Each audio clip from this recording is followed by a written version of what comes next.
am I the only one who didn't know realms could unite? Let's dive into Aether and Earth. Aether is the unseen force, the spirit, the voice, the vibration that governs all realities. Earth is the structure, the clay, the form, the matter that harnesses all that is created. Through Aether and Earth we harness divinity, create from the abyss and give form to the void. Each content, each word, each project, encoded with intention to reveal the alignment of the unseen with the seen. This is a movement for those who walk between worlds, the architects of the future, the ones who sense the call of the invisible and dare to shape the physical in response. Aether and Earth is your call to remember, to awaken the dominion within you, to command reality with elegance, precision, and presence. Welcome to the altar of fusion. Heaven is no longer above. It descended long ago, and it is here on Earth. This is Aether and Earth.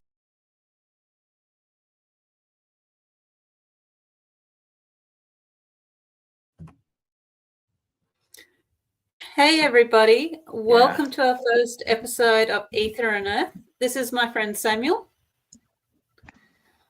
We just want to welcome you. Yeah, I'm so glad to. It's our pleasure to be able to discuss the things which have been on our hearts for some time. I've known Samuel for the last 2.5 years. We've known each other through Facebook, and Samuel is a prolific writer.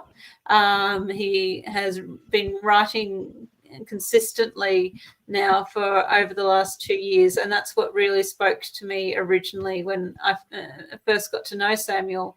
And it's been a pleasure being able to get to know him more over the last couple of years, and it's really exciting that we're able to set up Aether and Earth together. A little bit about me. I'm actually a nurse. I come from Australia, so that's my work background, but I'm passionate for the things of the spiritual.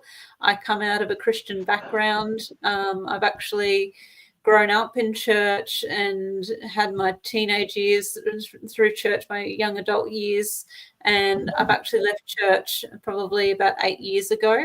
But I'm still very much passionate about the things of the spiritual, the things that are unseen. And if you follow me, I like to write as well. I write on my Facebook, and I'm also developing my own book. Now, Samuel, I want to hear a little bit about you. I know that you write a lot. You've also got your own book, I understand. Yeah.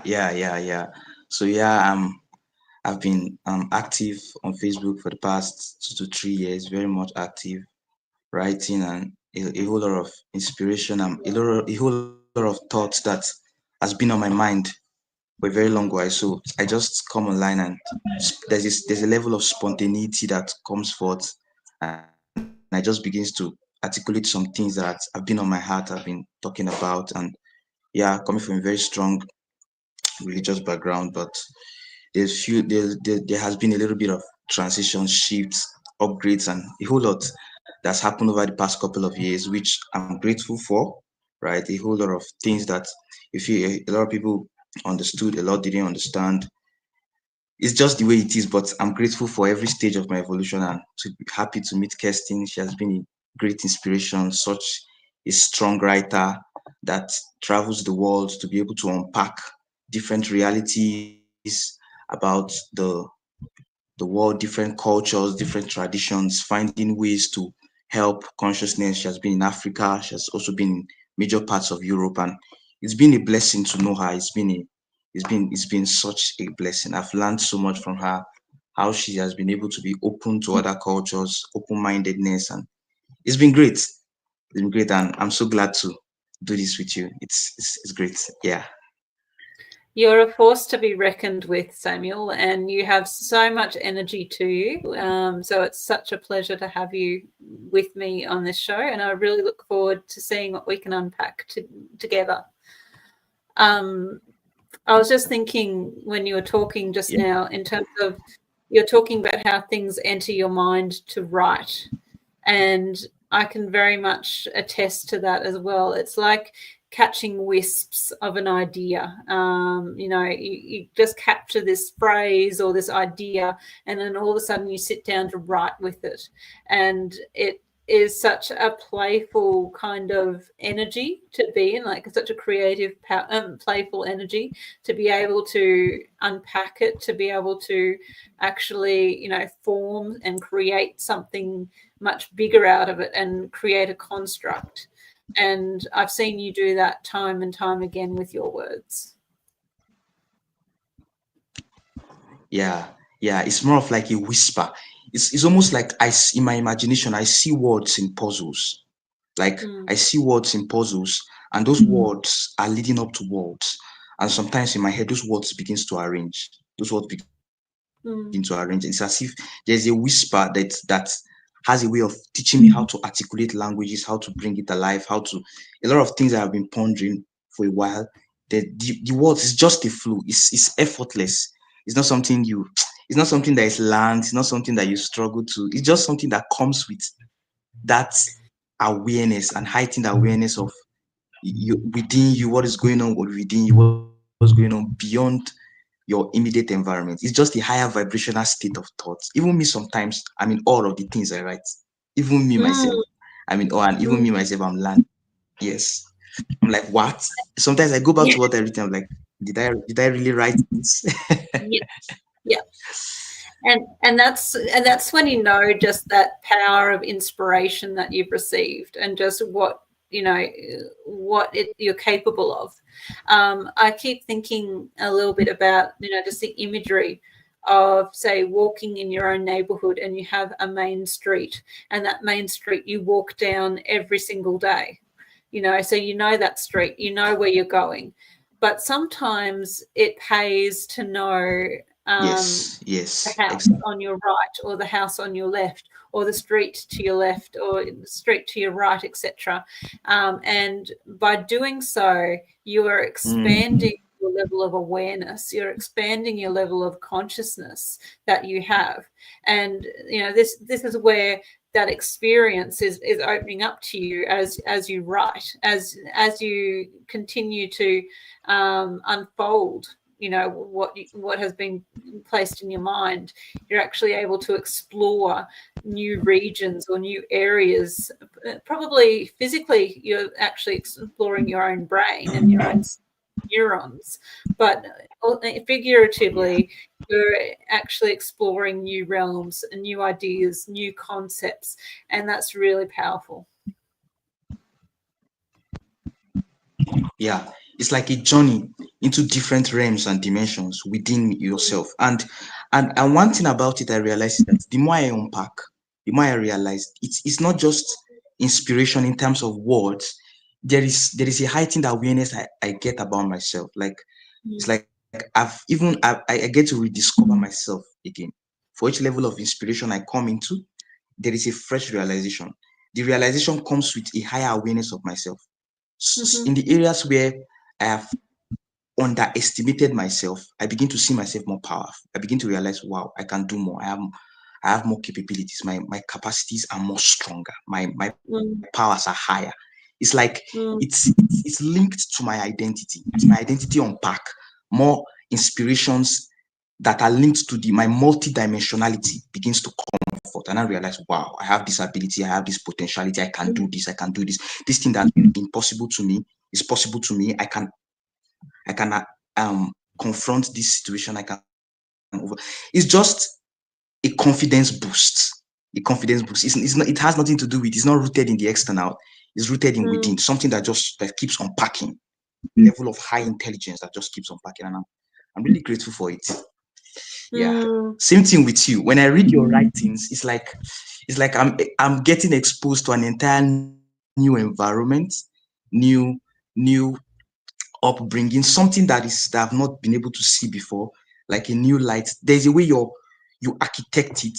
It's almost like poetry. Yours is more of like poetry. It's like more of like a poetic form, but it carries that fire of inspiration. Sometimes I save it on my private notes, and I go back to read it again.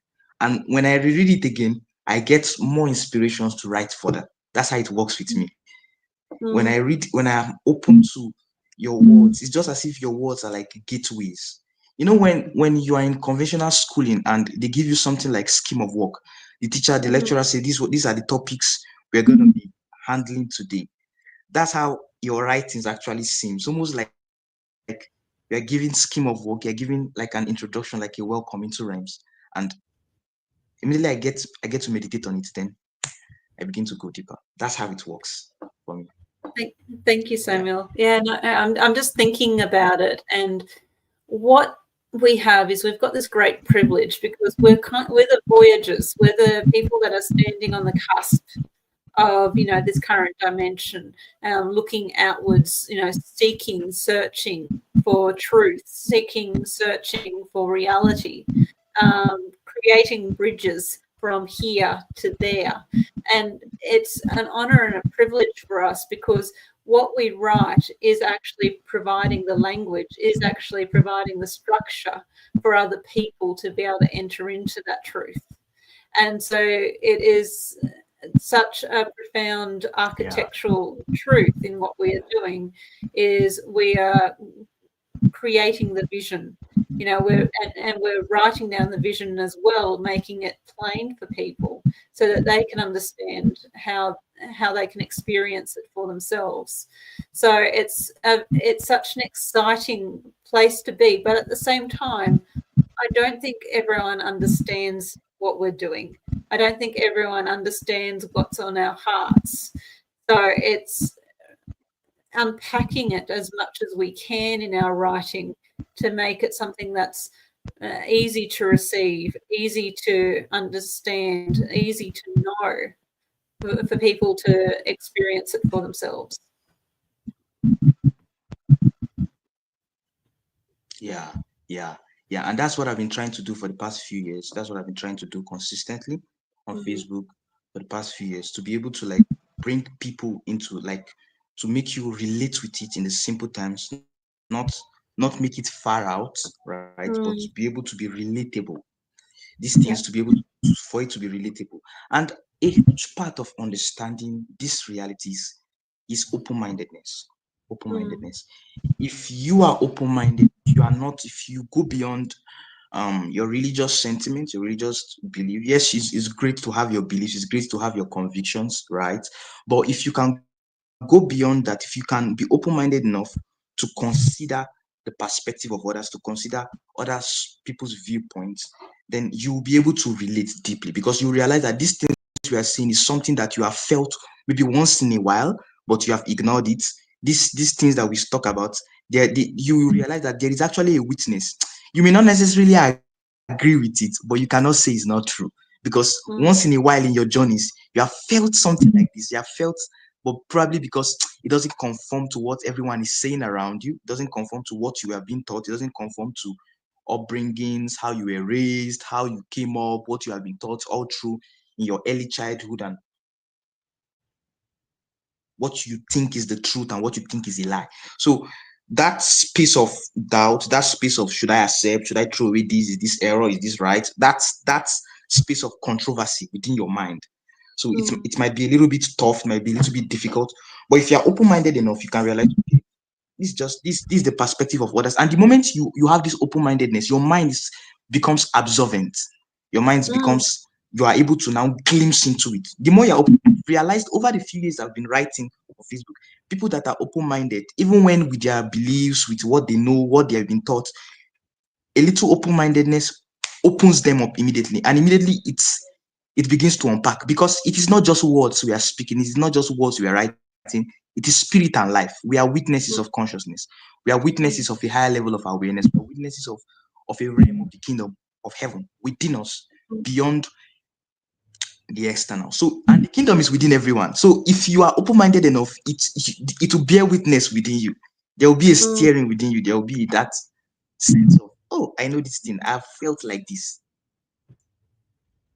I've seen it somewhere, even though you can't quite put your hand on it, but there would be that confirmation within you, even though you can't really figure it out.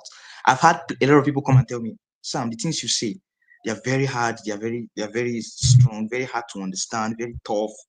But within me, I know it's true, but I can't really put my hand on it. I can't really explain, but I felt it once in a while. I've even, some of them would be like, I've said it to someone else, but the person thought I was crazy or so, and I just ignored it. But I felt what you're saying. I can bear witness to it. It is true, even though it's hard for me to explain. So these are the dynamics. Yeah. You are an absolute dynamo, Samuel, and I mean that.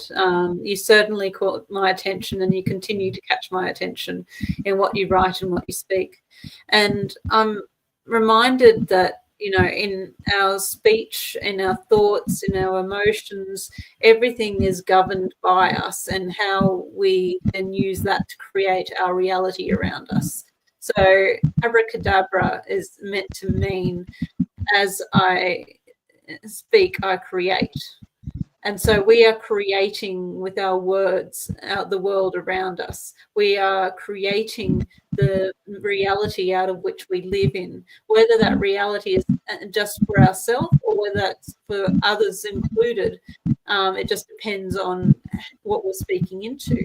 But we are living in a multi-dimensional reality. So I'm living in my reality, you're living in your reality, and all 8 billion other people on the planet are living in their own reality. So each of us has a reality. Each of us has a truth which we live in. And that truth might not be the same truth that you live in, that I live in. That truth, it looks different. And that's something for us to take stock in and understand, because you come out of a religious context like what we have done, and you realize, hang on, there is more truth in this world than that which we have grown up with. There is more truth to people than what we have necessarily been led to believe. So it's coming into a space where you're open to learn, open to receive, open to serve even other people in their realities, to learn from them, to grow from them, to learn how to love them more fully, and to see their expression and be able to empower them and encourage them in their walk.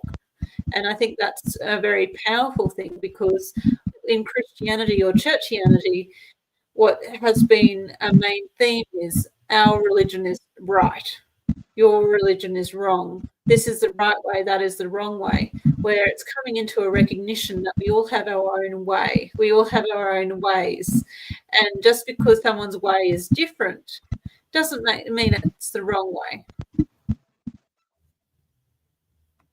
Exactly. That realm of that monopoly around truth goes away. That monopoly around truth goes away. There are different, when you start to understand the world better, when you start to see from a heightened awareness, you realize, my God, this world is so deep and this world is so vast. For you to just think that, for you to just be in your little area, in your little environment with your own subjective upbringing and experiences, and think that your own perspective, your own approach to the Bible, to whatever religion you find yourself, is the absolute truth and everybody else is wrong. It's a very, very small-minded way to see the world, right? It's a very, very shallow viewpoint to see the world. There's so much more out there, and I want to challenge everyone listening to this broadcast live on wherever platform, on Facebook, on YouTube, on my private platform, and everywhere. There is so much more to the world than you know. There is so much truth. There is so much depth. There is so much secrets in this world that are not yet discovered. There are many things about the world that you don't know. There are many things about reality that you don't know. And it would serve you better if you are open-minded in a little bit, open-minded to unlearn, to relearn, to be able to like observe. When someone says something that doesn't necessarily it doesn't comply, and it's not correlating with what you have known throughout your life, throughout your upbringing, it's not just to dismiss, but to be able to look back and observe and consider. You see, I tell people a lot that I post the things I post on Facebook, not so that people agree with me. There's a reason why I write, not even so that people agree with me, but so that people can be able to think, so that you can consider, so that you can come into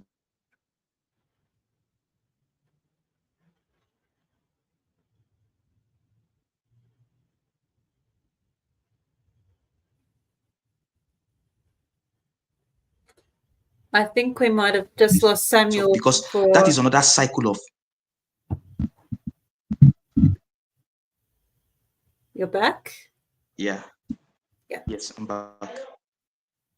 Yeah, so that ability to be able to consider, to be able to observe without judgment, without necessarily judging, it's a very vital part. It's a very, very pivotal part. So if you see something, don't just be dismissive. Don't just be, it won't serve you. The world is very vast. There's so much more.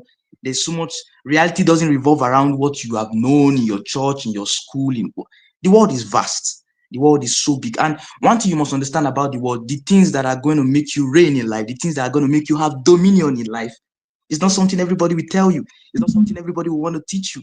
It's not something, just like you're in a wilderness, everybody's hunting for treasure. When somebody finds treasure, the person will not like to show it to you. The person will like to hoard it for himself.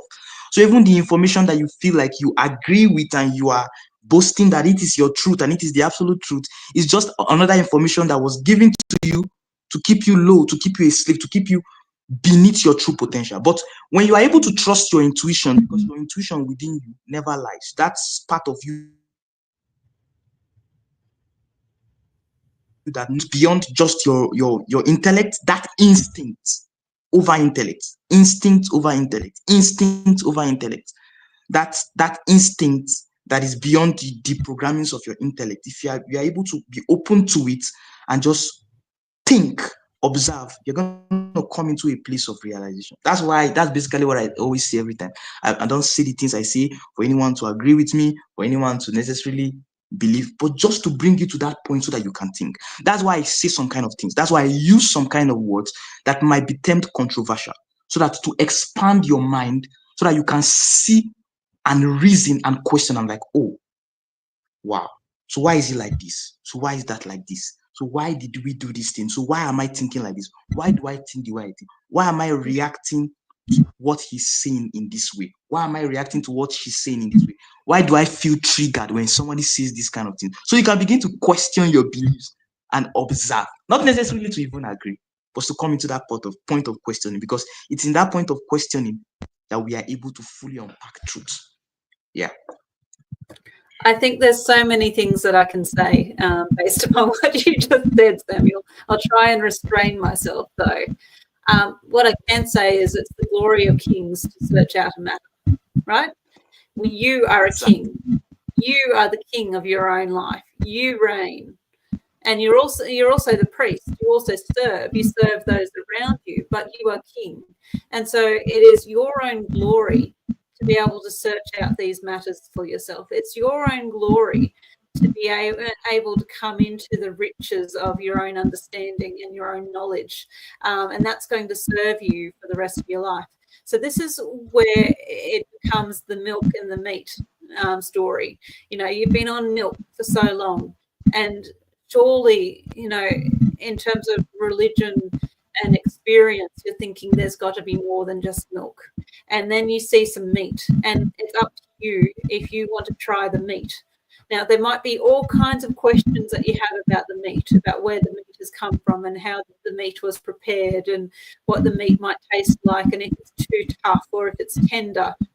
That's what you need to be looking at in terms of coming out of this space of religion, out of this space of being, you know, handed doctrines, handed ideas, handed certain revelations into a place where you're standing on your own 2 feet and you've scaled the mountain and you can see your inheritance before you, or you can see that meat on the plate. It's up to you how you want to go about it, but you know that you need it. And so this is the time where you start to question for yourself. This is a time when you start to reach out to people and ask advice. This is where you can Google, you know, your questions, or as I prefer these days, using something like ChatGPT, starting to ask these questions and seeing how all the dots connect. Because that's what we're going to be talking about with Aether and Earth, is how the dots are connecting beyond just a religious experience, beyond just an institution, beyond just a separation of heaven and earth and angels and demons and the polarity in which we have been existing within. There is more than that. And I think we're all on some level hungering for that reality, hungering for that experience for ourselves. Yeah, and I think that's what basically what Aether and Earth is all about, and what we are trying to unpack with these episodes of ours. What we are trying to achieve is to bring about that synergy of a heightened awareness and how it can be applied to daily lives, a heightened heavenly awareness of our divine nature, not just being passive of the earth, but being active in the earth, and bringing that level of awareness to be able to influence our daily life. So I think that's synergy, that's heavenly awareness, that awareness that is beyond what is being projected to us externally by our upbringings, that awareness of truth, awareness of reality, awareness of how the world actually works, beyond how it is being taught to us, beyond how it has been programmed to us from upbringing, bringing it to our awareness and making us realize how to navigate the world around us with this level of heightened awareness. Yeah. So I think that's what we are unpacking, and I'm encouraging everyone to really join, to really engage on these episodes that we're going to be doing. It's going to be powerful, it's going to be great. We're going to be unpacking a lot, going deep a lot in the next couple of weeks, right, with these episodes.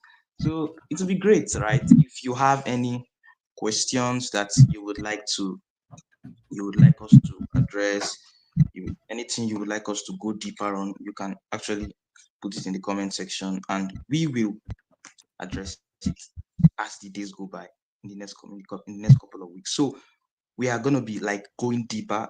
That's actually what Aether and Earth is all about, trying to bring into that synergy of heaven and earth, not just heaven alone, but earth, how it relates, the synergy of both realms, how that's our level of awareness is designed to impact the world around us. So it's gonna be great. I'm so excited for this. So excited. Yeah. It's a big jump from doing our writings on Facebook to obviously speaking into this space and actually allowing our faces to be seen and our voices to be heard.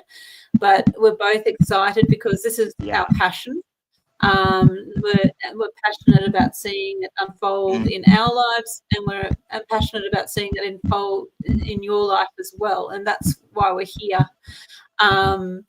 So the whole idea of Aether and Earth, it is to bring together the convergence of the seen and the unseen, basically. And that operates on many different levels. It's not just a spiritual level. It's also on an earthly level. You know, often people have said that, you know, you're so heavenly minded that you're of no earthly good. And then there are some people who are so earthly minded but not heavenly good.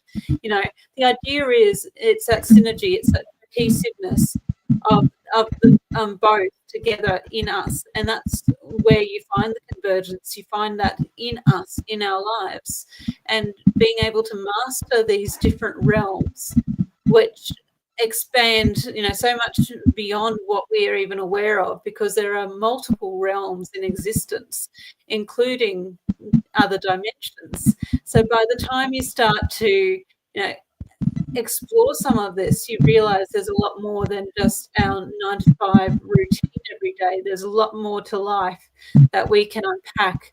You know, in our kingship, we're able to search out all of these ideas, all of these matters, and this is a space for us to do that together. So we're really excited to have you on board. As Samuel said, if you have any ideas that you want us to talk about, please put them in the comments. We'd love to hear from you. We'll be back again next week at the same time.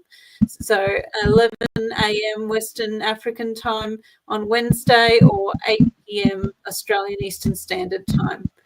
Thank you so much for joining us tonight for me, and it will be morning, of course, for you, Samuel. Yeah. Thank you so much, everyone, for joining. Yeah. See you next time. Yeah. Pleasure. Thank you, Samuel. Yeah. Same here.